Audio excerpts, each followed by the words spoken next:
Hello everyone, welcome back to my YouTube channel secret study classes. आज जो हम chapter cover करने जा रहे हैं वह है चुनाव और प्रतिनिधित्व। क्लास 11th का यूनिट नंबर 3 है और जो हमारा पेपर का नेम रहेगा वह है भारत के संविधान, सिद्धांत और व्यवहार। तो पॉलिटिकल साइंस का हमारा ये यूनिट है, तो बढ़ते हैं अपने वीडियो की तरफ। तो क्योंकि हमारा जो चैप्टर का नेम है वही चुनाव और प्रतिनिधित्व है, तो हमें सबसे पहले ये जान लेना है कि जो चुनाव वर्ड है इसका मतलब क्या है। वैसे तो आप सभी लोग जानते होंगे चुनाव क्या होता है, जो कि सरकार चुनने के लिए हम लोग करते हैं, वोट डालते हैं, उसी को हम चुनाव बोलते हैं। फिर भी इसको हम देख लेते हैं किस तरीके से एक्सप्लेन करके हम एग्जाम में लिखेंगे। तो परिसीमन निकाय अधिनियम ने आयोग को विभिन्न चुनावों के लिए निर्वाचन सीटों की भौगोलिक सीमा निर्धारित करने का अधिकार दिया है। यानी कि सबसे पहले हमने इसको परिभाषित करते हुए ये बताया हुआ है कि इसका अधिकार क्या है। तो चुनाव आयोग है एक, ठीक है, निकाय है एक जो चुनाव करवाता है। अब इस आयोग के पास ये अधिकार है कि जो पूरा का पूरा भारत है ना, उसको अलग अलग निर्वाचन क्षेत्रों में बांटता है, जिसको सीटें कहा जाता है। आमतौर पे आपने न्यूज़ में सुना भी होगा, जिस वक्त चुनाव होते हैं कि इतनी सीटें इस पार्टी को प्राप्त हुई। वो सीटें क्या होती हैं, जो भारत को अलग अलग चुनाव के लिए बांटा जाता है ना, अलग अलग पार्ट्स में, जिनको निर्वाचन सीट कहा जाता है, उसका सेम मतलब होता है। तो जो चुनाव आयोग है वो चुनाव के लिए भारत को अलग अलग निर्वाचित क्षेत्र में बांट देता है और उस हिसाब से चुनाव होता है। और जो निर्वाचित क्षेत्र में बांटने का अधिकार है भारत को, वो सिर्फ और सिर्फ किसके पास है? चुनाव आयोग के पास है, और ये इसका कार्य भी है। इसके उपयोग के माध्यम से कोई भी राजनीतिक दल या संगठन पंजीकृत या अपंजीकृत हो सकता है। यानी कि जो चुनाव आयोग है वो चुनाव लड़ने के लिए सबसे पहले अपना पंजीकरण करवाता है, ठीक है। और चुनाव आयोग के पास ये शक्ति है कि वो किसी भी दल को या तो पंजीकृत कर सकता है, या अगर कोई दल ऑलरेडी पंजीकृत है तो उसको अपंजीकृत भी कर सकता है। पंजीकृत का मतलब होता है रजिस्ट्रेशन। इसके पास चुनाव अभियानों के लिए आदर्श आचार संहिता के पालन की देख रेख करने की शक्ति है। सबसे पहले मैं आपको बता देती हूँ आचार जो संहिता होती है वो क्या होती है। ये बेसिकली कुछ नियम होते हैं जो चुनाव आयोग जारी करता है राजनीतिक दलों के लिए। ये क्यों किए जाते हैं? ताकि जो राजनीतिक दल है उन्हें पता हो अपने दायरे, इसके अंदर वो सारे ही दायरे, कानून, नियम लिखे हुए होते हैं, उसी को आचार संहिता कहा जाता है। यह इस बात पर नज़र रखने में सक्षम है कि राजनीतिक दल चुनावों पर कितना धन खर्च कर रहे हैं। यानी कि इस बात का भी कौन ध्यान रखता है? चुनाव आयोग ध्यान रखता है, ठीक है। और ये चुनाव का एक अहम नियम है कि जो राजनीतिक दल हैं वो एक लिमिटेड पैसा ही खर्च कर सकते हैं अपने चुनाव प्रचार के लिए। अनलिमिटेड पैसा कोई खर्च नहीं कर सकता। चुनाव आयोग एक निर्धारित करती है राशि कि इस बीच में ही राजनीतिक दल को अपना पैसा व्यय करना है। यह सुनिश्चित करता है कि राजनीतिक दल, चाहे उनका आकार कुछ भी हो या उनकी व्यय करने की क्षमता कुछ भी हो, यानी कि वो चाहे कितनी भी बड़ी पार्टी हो या कितनी भी छोटी पार्टी हो, या वो फाइनेंशियली कितनी स्टेबल है और कितनी स्टेबल नहीं है ना, उसके बावजूद भी सभी का जो स्तर है वो समान रहना चाहिए और सभी को समान स्तर पे रहकर चुनाव लड़ना चाहिए। इसके पास चुनाव और व्यय परिवेशक के रूप में कार्य करने के लिए विभिन्न सिविल सेवा विभागों के अधिकारियों को चुना जाता है। यानी कि जो चुनाव आयोग है वो चुनाव को निष्पक्ष और स्वतंत्र कराने के लिए क्या करती है? जो सिविल सेवा के अधिकारी होते हैं, ठीक है, यानी कि बहुत सारे इसके अंदर अधिकारी आ जाते हैं, उन सभी को चुनाव में लगाती है ताकि सभी जो चुनाव है उसका अच्छे से सुपरविज़न हो सके, चुनाव निष्पक्ष हो, ठीक है, और स्वतंत्र हो। तो ये थी कुछ चीज़ें जिससे हमें पता चलता है कि जो असल चुनाव है वो कैसा होना चाहिए, ठीक है। अगर हमें चुनाव को परिभाषित करना होगा तो हम एक सेंटेंस में ये बोल सकते हैं कि चुनाव एक ऐसी प्रक्रिया है जिसके द्वारा आम जनता अपनी सरकार को चुनती है, ठीक है। और अर्थ भी हमें इससे पता चल गया कि अगर एक चुनाव के अंदर ये सभी के सभी गुण देखने को मिलते हैं तो वो एक अच्छी चुनाव प्रणाली कहलाती है। तो ये सभी पॉइंट्स हमें अपने एग्जाम में भी एक्सप्लेन कर देने हैं तो ज़्यादा अच्छी बात रहेगी। अब हमने चुनाव देख लिया, तो हमारा जो सेकंड है वो है प्रतिनिधित्व, क्योंकि हमारा चैप्टर का नाम ही है चुनाव और प्रतिनिधित्व। तो हमने चुनाव एक्सप्लेन कर लिया, अब हम देखेंगे कि प्रतिनिधित्व का मतलब क्या होता है, यानी कि प्रतिनिधि का मतलब क्या होता है। किसी देश, शहर या अन्य भौगोलिक इकाई में लोगों द्वारा विधायिका या सरकार में उनका प्रतिनिधित्व करने के लिए चुना जाता है। यानी कि जो प्रतिनिधि है वो एक्चुअल में कौन होता है, कौन सा पर्सन होता है प्रतिनिधि। अब हम लोग क्या करते हैं, हम लोग वोट देते हैं, ठीक है, हम वोट देते हैं पार्टी को हमारे हिसाब से। लेकिन अगर हम पॉलिटिकल साइंस के स्टूडेंट्स हैं तो हम लोग ये जानते हैं कि हम जब वोट देते हैं तो हम अपना प्रतिनिधि चुनते हैं। हर मे बी 1 लाख लोगों के ऊपर एक पर्सन जाता है, मतलब ये जगह के हिसाब से होता है कि कितना रेशियो के हिसाब से कितने लोगों के ऊपर एक प्रतिनिधि आता है। फिर वो प्रतिनिधि अगर जीत जाता है वोट उस एरिया में तो वो प्रतिनिधि कहाँ जाता है, फिर वो संसद में बैठता है, यानी कि विधायिका में बैठता है। तो हम जिस पर्सन को वोट दे रहे हैं, जिसको जिता रहे हैं ना, वो हमारा प्रतिनिधि होगा। आई होप आप लोग समझ गए होंगे, जैसे कि हम वोट देते हैं संसद के व्यक्तियों के लिए। अब हमारा नेक्स्ट है कि प्रत्यक्ष चुनाव क्या होता है, यानी कि प्रत्यक्ष लोकतंत्र क्या होता है। तो प्रत्यक्ष लोकतंत्र, सबसे पहले तो लोकतंत्र क्या होता है आपको पता होना चाहिए। लोकतंत्र का मतलब होता है जब जनता अपनी सरकार खुद चलाती है, यानी कि इब्राहिम लिंकन ने इसका डेफिनेशन दिया है कि लोगों का शासन, लोगों के द्वारा शासन और लोगों के लिए किया जाने वाला शासन लोकतंत्र कहलाता है। तो अब प्रत्यक्ष लोकतंत्र क्या होता है, ये लोकतंत्र का एक पार्ट है। नागरिकों की एक सभा के माध्यम से या जनमत संग्रह और पहल के माध्यम से संचालित होता है, जिसमें नागरिक उम्मीदवारों या पार्टियों की बजाय मुद्दों पर वोट देते हैं। ये सबसे मेन बात है यहाँ से लेके यहाँ तक की कि प्रत्यक्ष लोकतंत्र वो लोकतंत्र होता है जिसके अंदर जो नागरिक हैं वो वोट तो दे रहे हैं, जैसे कि लोकतंत्र के अंदर देते हैं, लेकिन वो किसको वोट दे रहे हैं, वो किसी अपने प्रतिनिधि को वोट नहीं दे रहे, किसी उम्मीदवार को वोट नहीं दे रहे, वो किसी पार्टी को वोट नहीं दे रहे। वो मेन उस मुद्दे के लिए वोट दे रहे हैं जिस मुद्दे पे वहाँ पे बहस चल रही है या जो मुद्दा उस टाइम पे उठा हुआ है। इसका आपको क्लियर एग्जाम्पल देती हूँ, जैसे कि गांव में अगर आप लोग रहें तो गांव में जो पंचायत बैठती है, सरपंच वहाँ पे होते हैं, लोग वहाँ पे होते हैं, जब कोई वहाँ पे मुद्दा चल रहा होता है, ठीक है, कोई भी बहस चल रही होती है, तो गांव के लोग और सरपंच मिलके वोट देते हैं कि इस मुद्दे पे किसको जीतना चाहिए, किसकी जीत होगी, किसका हार होगा। ये सब लोगों के वोटों पे डिपेंड करता है कि सबसे ज़्यादा वोट किसको मिल रहे हैं। तो ये क्या होता है, लोग अपने मुद्दों पे खुद वोट दे रहे हैं, इसमें कोई किसी का प्रतिनिधित्व नहीं कर रहा है। ये होता है प्रत्यक्ष लोकतंत्र। अब हमारा नेक्स्ट पॉइंट है अप्रत्यक्ष लोकतंत्र। ये भी हमारे लोकतंत्र का सेकेंड पार्ट है। अप्रत्यक्ष लोकतंत्र क्या होता है, बिल्कुल प्रत्यक्ष लोकतंत्र से अपोजिट, जहाँ पे लोग, लोकतांत्रिक सरकार होती है ये, जिसमें मतदाता अपनी ओर से सरकार के कानून बनाने के लिए प्रतिनिधियों को चुनता है। यानी कि इसमें क्या हो रहा है अप्रत्यक्ष लोकतंत्र में, इसमें जो नागरिक हैं वो डायरेक्ट मुद्दों के लिए वोट नहीं दे रहे हैं, वो अपने उम्मीदवार या किसी पार्टी को वोट दे रहे हैं, फिर वो उम्मीदवार और वो पार्टी उनके मुद्दों के लिए फैसला लेगी। आई होप आप लोगों को ये चीज़ें बहुत अच्छे से समझ में आई होंगी। तो अभी तक ना हमने देखिए 4 चीज़ें कवर कर ली। सबसे पहले हमने चुनाव कवर कर लिया डिटेल में कि असली चुनाव का मतलब क्या होता है, किस तरीके से होने चाहिए, ठीक है। उसके अलावा हमने प्रतिनिधि देख लिया कि प्रतिनिधि कौन होते हैं, लोकतंत्र का अप्रत्यक्ष और प्रत्यक्ष लोकतंत्र की परिभाषा देख ली, उसको समझ लिया। अब कुछ बच्चे हो सकते हैं जिनको अभी भी समझ में ना आया हो कि हम चुनाव को किस तरीके से एक्सप्लेन करेंगे, अगर सिर्फ यही क्वेश्चन आ जाए कि चुनाव क्या होते हैं। तो मैंने यहाँ पे एक अलग से स्लाइड बना दी है, इसको आप अच्छे से रीड कीजिएगा। लोकतंत्र का एक महत्वपूर्ण प्रक्रिया है जिसके द्वारा जनता यानी कि लोग अपने प्रतिनिधियों को चुनते हैं। चुनाव के द्वारा ही आधुनिक लोकतंत्र के लोग विधायिका के विभिन्न पदों पर आसीन होने के लिए व्यक्तियों को चुनते हैं। मैंने अभी आपको बताया ना कि चुनाव वही होते हैं जिसके द्वारा हम अपने प्रतिनिधियों को चुनते हैं और फिर वो प्रतिनिधि हमारे मुद्दों के लिए फैसला लेते हैं और हमारी भलाई के लिए काम करते हैं। हमने किसी पर्सन को वोट देके जिता दिया, अब वो ऐसा तो नहीं ना सड़क पे बैठ के हमारे लिए काम करेगा, नहीं ना, वो विधायिका में जाएगा, यानी कि वो संसद में जाएगा और संसद में क्या करेगा, वो संसद में हमारे पक्ष में बात करेगा, हमारे लिए अच्छाई के लिए फैसले लेगा। और कभी कभी न्यायपालिका और कार्यपालिका के लिए भी हम क्या करते हैं, वोट करते हैं, या फिर वो जो पर्सन है वो न्यायपालिका और कार्यपालिका के मुद्दों में भी कभी कभी अपना फैसला सुनाते हैं। तो यही होता है हमारा चुनाव।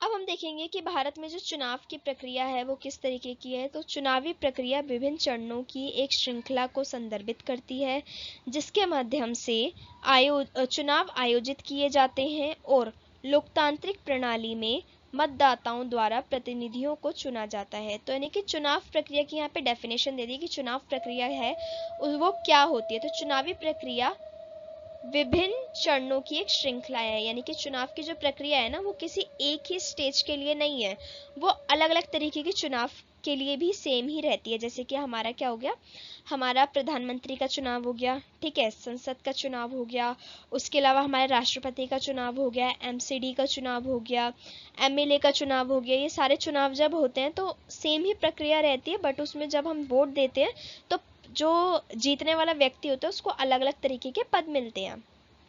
तो वही चीज़ है यहाँ पे कि हम अपने प्रतिनिधियों को चुनते हैं अलग अलग पदों के लिए, उसी को चुनावी प्रक्रिया कहा जाता है। भारत में चुनावों से संबंधित संवैधानिक और कानूनी ढांचे ने एक व्यापक और संरचित चुनावी प्रक्रिया को परिभाषित किया है। भारतीय निर्वाचन आयोग ECI यानी कि इलेक्शन कमीशन ऑफ इंडिया द्वारा प्रशासित यह प्रक्रिया चुनाव की घोषणा से लेकर परिणामों की घोषणा तक विभिन्न चरणों को कवर करती है। यानी कि जो ये चुनावी प्रक्रिया है, जो इतने बड़े स्टेज पे चुनाव कराए जाते हैं, अलग अलग पोस्ट के लिए चुनाव कराए जाते हैं, ठीक है, इतनी लंबी प्रक्रिया है और इसका स्वतंत्र और निष्पक्ष होना बहुत ज़्यादा ज़रूरी है लोकतंत्र के लिए। तो ये सारे जो काम है वो कौन संभालता है, तो ये सारे काम कौन देखता है, भारतीय चुनाव आयोग यानी कि जिसको इंग्लिश में बोलते हैं इलेक्शन कमीशन ऑफ इंडिया, यही सारे काम करती है। ये चुनाव किस दिन होगा, कहाँ होगा, कैसे होगा, चुनाव में कौन मतदान करेगा, वोटर आईडी कार्ड में अगर कुछ प्रॉब्लम्स आ रही होंगी, ठीक है, मतदाता की सूची बनाना, सारे काम यही चुनाव आयोग करती है। और अगर आपको चुनाव आयोग के बारे में ज़्यादा जानना है तो आपको मेरे यूट्यूब चैनल पे ऑलरेडी एक वीडियो अपलोडेड है, आप वो भी देख सकते हैं, बाकी मैं लिंक उसका डिस्क्रिप्शन में दे दूंगी। अगर आप जानना चाहते हैं तो आप उस वीडियो को देखकर चुनाव आयोग के बारे में जान सकते हैं। अब हम देखेंगे कि चुनाव आयोग क्या होता है। तो भारत निर्वाचन आयोग, जिसे चुनाव आयोग के नाम से भी जाना जाता है, एक स्वायत्त संवैधानिक निकाय जो भारत में संघ और राज्य चुनाव प्रक्रिया का संचालन करता है। यानी कि भारत का जो चुनाव आयोग है उसको भारतीय निर्वाचन आयोग भी कहा जाता है, इसका सेकंड नाम है। ये एक संवैधानिक निकाय है, यानी कि इसकी जो चर्चा है वो हमें संविधान में भी देखने को मिलती है। और ये क्या करता है, संघ यानी कि केंद्र और राज्य स्तर दोनों स्तरों पे चुनाव करवाता है। यह देश में लोकसभा, राज्यसभा, ठीक है, राज्य विधानसभाओं, राष्ट्रपति, उपराष्ट्रपति सभी के लिए चुनाव करवाता है। 1 अक्टूबर 1993 को इसको 3 सदस्य वाला चुनाव आयोग बना दिया गया था। तब से निर्वाचन आयोग में एक मुख्य चुनाव आयुक्त और 2 चुनाव आयुक्त देखने को मिलते हैं। यानी कि जो चुनाव आयोग है इसके अंदर 3 सदस्य होते हैं। सबसे पहले एक होगा मुख्य चुनाव आयोग, जिसको इंग्लिश में बोलते हैं चीफ इलेक्शन कमिश्नर, और 2 चुनाव आयुक्त यानी कि इलेक्शन कमिश्नर होते हैं। निर्वाचन आयोग का सचिवालय नई दिल्ली में स्थित है, यानी कि इसका जो मेन हेड ऑफिस है वो नई दिल्ली में देखने को मिलता है।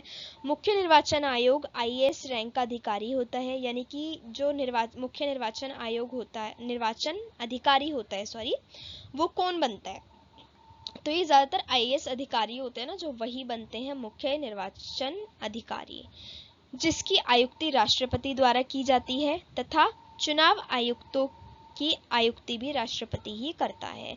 यानी कि ये जो चुनाव आयोग के जो सदस्य हैं उनकी आयुक्ति कौन करता है, तो राष्ट्रपति करता है।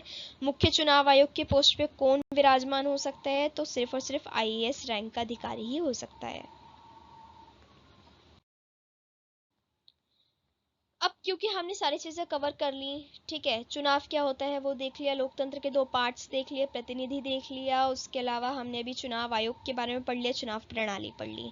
अब हम देखेंगे जब भारत है, ठीक है, हमारे पास क्या होता है, चुनाव में ना बहुत सारे अलग अलग तरीके के सिस्टम्स होते हैं जिसके थ्रू हम चुनाव कर सकते हैं। बेसिकली 3 सिस्टम्स होते हैं, first pass the post system, उसके अलावा हमारे पास होता है एक प्रोपोर्शनल रिप्रेजेंटेटिव सिस्टम, और हमारा थर्ड होता है मिक्स्ड वोटिंग सिस्टम। ठीक है, हमें मिक्स वाला तो नहीं पढ़ना, हमें क्या पढ़ना है, first pass the post system सबसे पहले हमें यहाँ कवर करना है। इसके अंदर क्या होता है, सबसे इजी ये होता है फॉर्म वोटिंग का, जिसके अंदर जिसको सबसे ज़्यादा वोट मिलते हैं, जिस भी पार्टी को सबसे ज़्यादा वोट मिलते हैं वो जीत जाती है। मायने नहीं रखता कि उसको सिर्फ और सिर्फ एक वोट ही ज़्यादा मिला हो बाकी पार्टियों से, लेकिन अगर उसको एक वोट भी ज़्यादा मिला है तो वही पार्टी जीतेगी। एक बहुलता मतदान प्रणाली है जिसमें मतदाता एक ही उम्मीदवार को वोट देते हैं और सबसे अधिक वोट पाने वाले उम्मीदवार चुनाव जीत जाते हैं। बहुत सिंपल सी चीज़ है और यही प्रणाली हमारे भारत में अपनाई भी जाती है। अब हमें देखना है लोकसभा का सदस्य बनने के लिए क्या क्या योग्यताएं हमारे अंदर होनी चाहिए, यानी कि अगर हम संसद में जाना चाहते हैं, लोकसभा में जाना चाहते हैं, तो हमारे पास क्या क्या योग्यताएं होनी चाहिए। तो सबसे पहला है, हमें भारत का नागरिक होना अनिवार्य है। अगर हम भारत के नागरिक नहीं हैं तो हमें लोकसभा में एंट्री नहीं मिल सकती है। और हमारी जो आयु होनी चाहिए वो कम से कम 25 वर्ष की होनी चाहिए। उसके अलावा उम्मीदवार का किसी भी संसदीय क्षेत्र का मतदान अनिवार्य है, यानी कि यह कंपलसरी है कि वो इंसान भारत के किसी न किसी क्षेत्र में एक मतदाता भी रहा हो। और जो पर्सन लोकसभा में जाना चाहता है उसकी जो मानसिक स्थिति है वो सही होनी चाहिए, यानी कि ना तो वो दिवालिया होना चाहिए और ना ही उसकी मानसिक स्थिति से वो कमज़ोर होना चाहिए। सिंपल भाषा में बोलें तो वो पागल नहीं होना चाहिए। उसके अलावा वो दिवालिया नहीं होना चाहिए। दिवालिया वो लोग होते हैं जो बैंक से ऋण लेते हैं, यानी कि लोन लेते हैं, उसको नहीं चुका पाते ये बोल के कि हमारे पास पैसा नहीं है। तो ये थी कुछ बेसिक योग्यताएं जो हमारे पास होनी चाहिए अगर हम लोकसभा का सदस्य बनना चाहते हैं तो। अब हमें देखना है लोकतंत्र में चुनावों का क्या महत्व है, यानी कि अगर भारत में लोकतंत्र है, सपोज लोकतंत्र तो है, अगर चुनाव हमारे पास नहीं होते या हक नहीं होता कि हम वोट दे सकते हैं तो क्या होता, लोकतंत्र सिर्फ नाम का रह जाता। ठीक है, तो चुनाव का क्या इंपॉर्टेंस है लोकतंत्र के अंदर, हमें ये एक्सप्लेन करना है। तो आज लोकतांत्रिक प्रक्रिया का सबसे स्पष्ट प्रतीक बन चुका है चुनाव, यानी कि अगर किसी देश में चुनाव हो रहे हैं तो हमें इतना भरोसा हो जाता है कि हाँ देश जो है वो लोकतांत्रिक है। चूंकि सभी नागरिक एक विशाल लोकतंत्र में प्रत्येक निर्णय के लिए प्रत्यक्ष रूप से भाग नहीं ले सकते हैं, यानी कि ये पॉसिबल नहीं है कि भारत जैसे बड़ी जनसंख्या वाले देश में और बड़े क्षेत्रफल वाले देश में हर एक मुद्दे के लिए एक एक नागरिक का वोट लिया जाए प्रत्यक्ष रूप से, वो चीज़ें इम्पॉसिबल हैं। इसीलिए प्रतिनिधि जनता द्वारा चुने जाते हैं, यानी कि जो जनता है वो अपने प्रतिनिधियों को चुनती है कि हमारी जगह जो भी मुद्दे हैं, जो भी फैसले लेने हैं वो हमारे प्रतिनिधि करेंगे। और इससे क्या होता है, चुनावों का महत्व बढ़ जाता है। तीसरा पॉइंट है कि चुनाव होने से लोकतंत्र में जिम्मेदारी और जवाबदेही पता चलती है, यानी कि हमें पता चलता है अगर हमारे साथ कुछ गलत हो रहा है तो हमें किस बंदे को जाके पकड़ना है कि हमने तेरे को वोट दिया, हमने तुझे जिताया, हमने तेरे को विधायिका में भेजा है, तो हमारे साथ गलत क्यों हो रहा है, हमें ये चीज़ पता रहती है अगर हम चुनाव के द्वारा अपना प्रतिनिधि चुनते हैं तो।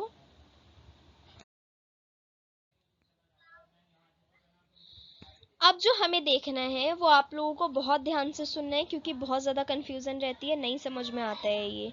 तो हमने जैसे पढ़ा भी first pass the post system, जिसमें जिसको सबसे ज़्यादा वोट मिलते हैं वो पार्टी जीत जाती है। मैंने आपको बताया था इसका एक और पार्ट होता है, यानी कि एक और मेथड होता है चुनाव कराने का, जो कि होता है प्रोपोर्शनल रिप्रेजेंटेटिव सिस्टम, जिसको हिंदी में बोलते हैं अनुपातिक प्रतिनिधित्व प्रणाली। इस प्रणाली का क्या होता है मैं आपको एक्सप्लेन कर देती हूँ, एक बार ये रीड कर लेते हैं।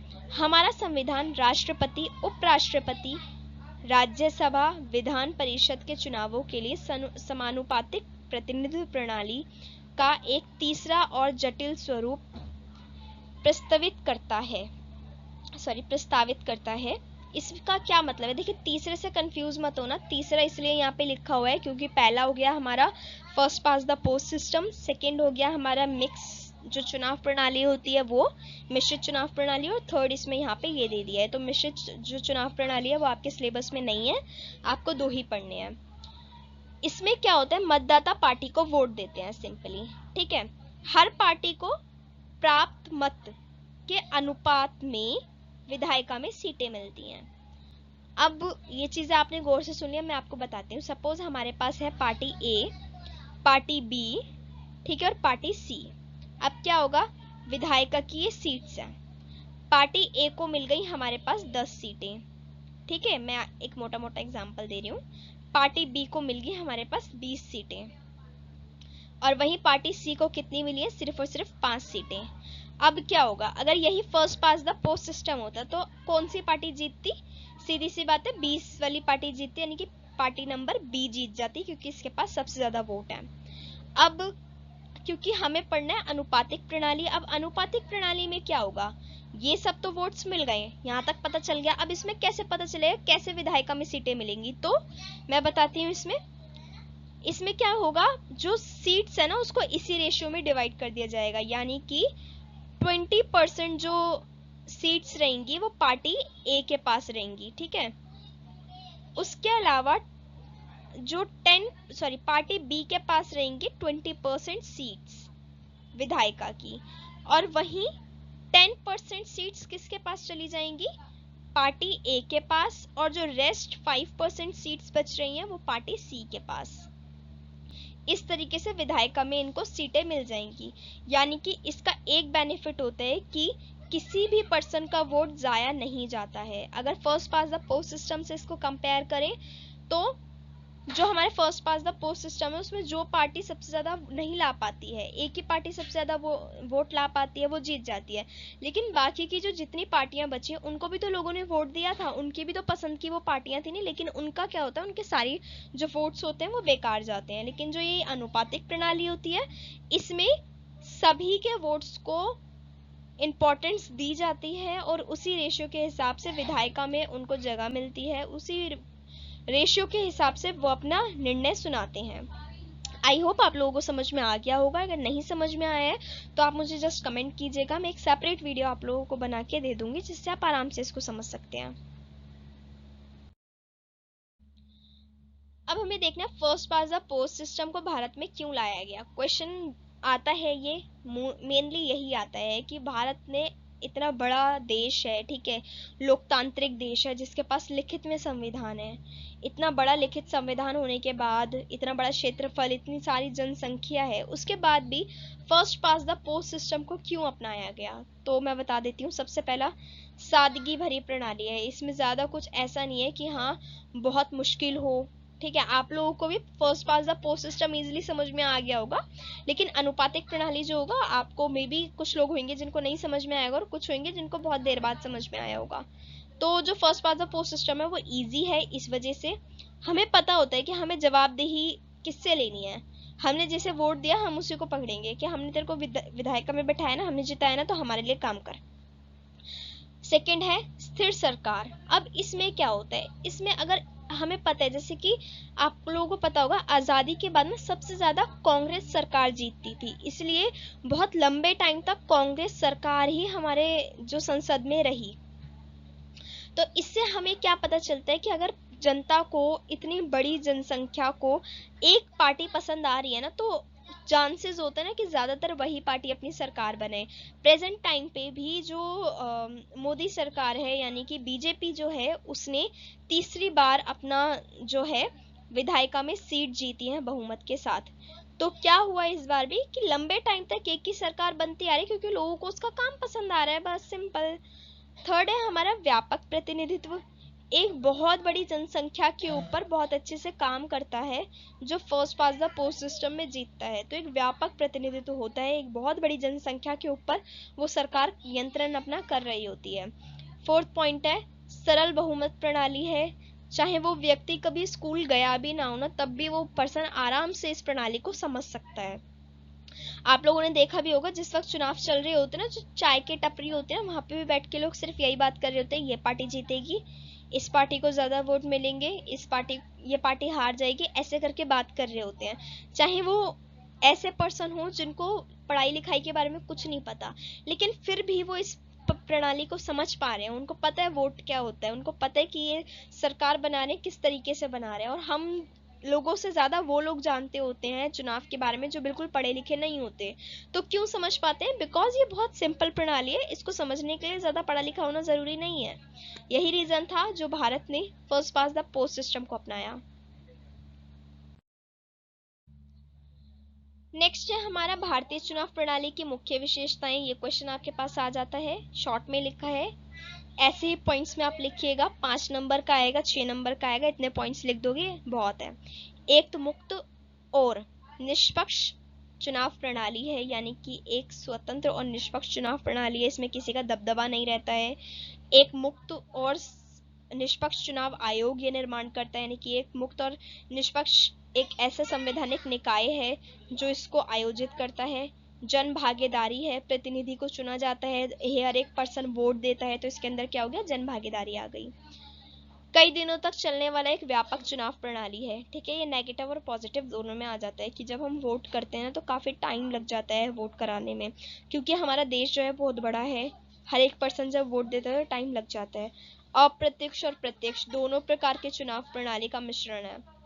भारतीय चुनाव प्रणाली में आपने देखा होगा, शहरी स्तर पे, केंद्रीय स्तर पे, ठीक है, राज्य स्तर पे तो अप्रत्यक्ष है, लेकिन जहां बात गांव की आती है ना, वहां पे प्रत्यक्ष भी आपको देखने को मिलेगा लोकतंत्र और चुनाव।